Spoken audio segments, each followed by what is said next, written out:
আসসালামু আলাইকুম গাইস। স্বপ্ন যাবে বাড়ি, তবে সবার বাড়ি ফেরা হবে না।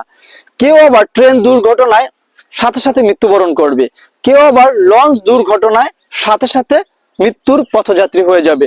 গতকালকে একটা নিউজ দেখলাম, সদরঘাটে একটা লঞ্চ দুর্ঘটনায় প্রায় অনেক লোক আহত এবং নিহত হয়েছে, অনেকেই নিখোঁজ।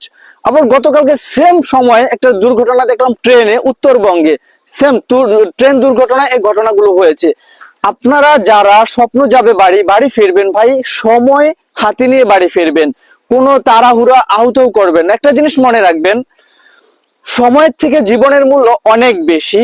আপনারা যারা বাড়ি আসবেন হাতে সময় নিয়ে বাড়ি ফিরবেন, আপনার বাচ্চা, পরিবার, ফ্যামিলির সবার সাথে ঈদ করবেন।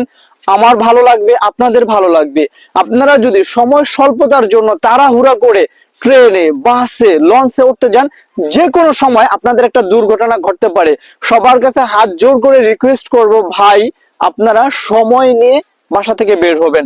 সবাইকে জানাই অগ্রিম ঈদ মোবারক।